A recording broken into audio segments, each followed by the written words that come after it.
بعد 600 يوم حروب ومذابح وإبادة جماعية ووساطات ومفاوضات ودول تشجب ودول تعترض وعرب ما بيعملوش أي حاجة، وساطة أمريكية مصرية قطرية، وصلنا لإيه؟ وصلنا لإسرائيل قربت تخلص الخطوة الأولانية اللي هي عايزاها، احتلت 77% من قطاع غزة، ودلوقتي داخله على الخطوه الثانيه. وعنوان الخطوه الثانيه في خطه اسرائيل مصر ولا سوريا ولا لبنان ولا غيره، مع ان دي دول مفتوحه بالنسبه لهم، بس الخطوه الجايه مصر. طب يا ترى ليه؟ تعال نشوف اللي بيحصل عشان نفهم اللي بيحصل ده ليه. قال المكتب الإعلامي الفلسطيني لقطاع غزة إن القوات الإسرائيلية قد سيطرت بالفعل على 77% من أراضي قطاع غزة، وأجبرت الشعب الفلسطيني على مغادرة منازلهم من خلال الاحتلال العسكري والإخلاء القسري، ما يشكل انتهاكا صارخا للقانون الدولي.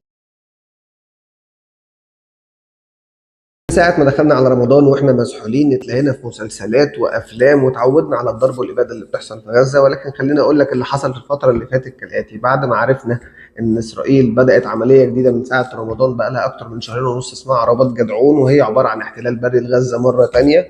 وفي مفاوضات عايمه كده، امريكا عامله كانها داخله في وساطه، وقربنا نوقف وقربنا نوصل للمفاوضات، وسفير امريكا قبل كده في اسرائيل دخل في المفاوضات. وعلى حس ده اسرائيل مش ساكته، اسرائيل ماشيه في الخطه بتاعتها بتنفذ اللي هي عايزاه، واحنا بقى اعلاميا وسياسيا قاعدين بنحرق في مقابلات ومفاوضات على الفاضي.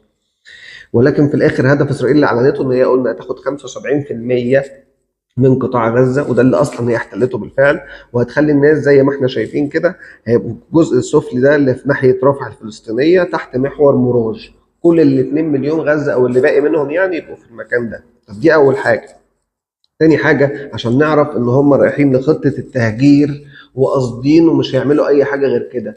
ده حتى ولا في صفقة قرن ولا في عرض فلوس ولا أي حاجة. أنت اخبط دماغك في الحيط، صفقة قرن مين الكلام ده يعني؟ حتى إحنا كنا قاعدين بنفكر صفقة قرن ومش صفقة قرن ونسدد ديون مصر. يا باشا حبيبي، ولا في تسديد ديون ولا في صفقة قرن ولا في حاجة.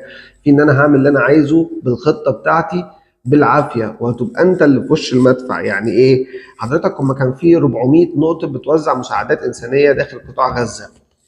بعد مشاورات ومفاوضات انتهوا ان هم لغوا ال 400 نقطه مساعده، وبقى في 4 نقط مساعده بس، كلهم في رفح على الحدود المصريه، يعتبر تحت اداره ومسؤوليه شركات خاصه امريكيه، شركات تامين خاصه امريكيه يقودها جنرالات سابقين في الجيش الامريكي. فيها مئات البشر، في 2 مليون بياخدوا مساعداتهم اللي هي اصلا ولا حاجه، ولا حاجه تذكر اصلا، ما تكفيش. ده الناس بتموت من الجوع حرفيا. من 4 نقط مساعدات وكلهم في الحدود المصريه. انت بقالك اكتر من 75 يوم معيش الناس اللي هناك في مجاعه، واوريدي في ناس بدات تموت من الجوع. بريا احتليت 75%.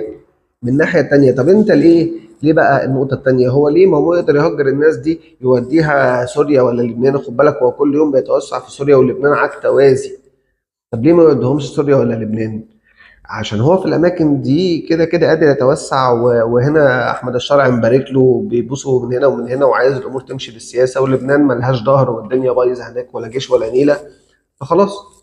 فده بالعكس، لبنان بتقول لك ان احنا بنحاول نقضي على حزب الله عشان نرضي اسرائيل، واسرائيل كل يوم بتاخد حته من لبنان وحته من سوريا. وعلى التوازي في 22 مستوطنه جديده اتبنوا في الضفه. ده معناه ايه؟ ان القضيه الفلسطينيه بتنتهي.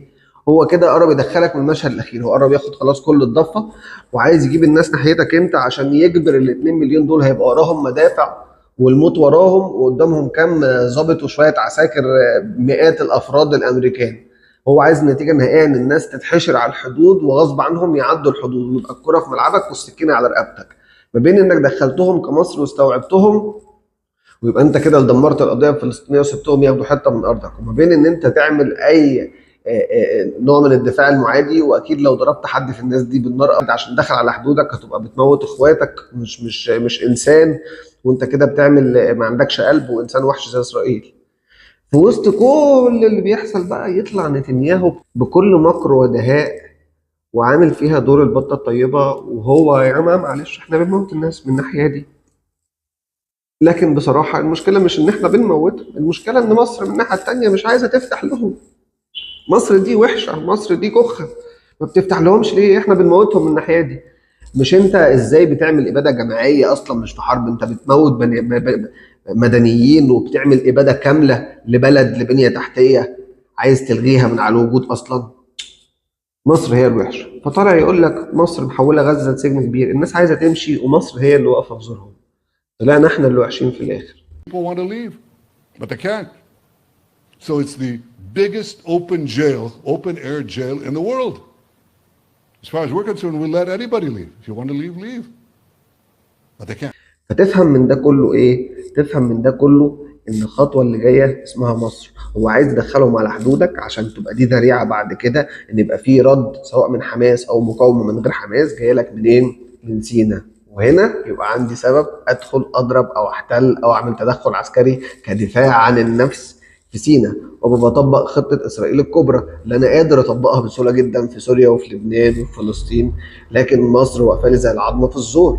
فاحنا جايين في الملعب، جايين في الجيم، جايين في الجيم، فاحنا جايين. وترامب راجل بتاع صفقات، هو حاليا قاعد بنعمل الموضوع، ولو عايز يوقفه كان وقفه عشان هو يقدر يوقفه، ولكن هو عامل ايه؟ ادينا بنعمل مفاوضات وانت شغال زي ما انت وانا هعمل مش واخد بالي عن نتنياهو وكمل توكل على الله. يعني الحته حلوه، احنا متفقين نخليها ريفيرا وانا عاجبني المشروع، قتل انت بس وانا هعمل مش واخد بالي. هذا هو الوضع. وانت في حاله ضغط ما بعده ضغط بالنسبه لك كدوله، ما بين ضغوط اقتصاديه صعبه جدا وما بين وضع سياسي ملتهب جدا. ويزيد الطينه بله بقى ايه؟ ان يطلع لك حميدتي المتخلف عقليا عشان عايز ياخد شرعيه لوجوده في السودان عشان هو الدنيا بايظه معاه هناك، يطلع يعرض على امريكا ان هو ممكن يستوعب بعض الغزاويين اهل فلسطين علشان ايه؟ كنوع من حل القضيه. هو بيركب على الموضوع ركوب واطي وتدخل قذر، بيركب على الموضوع عشان ياخد اي شرعيه، وبناء عليه انا هحل القضيه فانتوا تدوني شرعيه ويرجع يبقى في تعاون بيننا، وامريكا تقلب على الجيش السوداني والدنيا تتلخبط كمان على حدودنا الجنوبيه. بس الغريب بقى إن وسط الرفض الشعبي والسياسي اللي جه من دول كبير زي مصر والأردن بدأ يظهر اسم حميدتي. والله محمد حمدان دقلو المعروف بحميدتي، قائد قوات الدعم السريع في السودان اللي داخل في صراع دموي مع الجيش هناك، وبدأ يخسر مواقعه واحدة ورا التانية.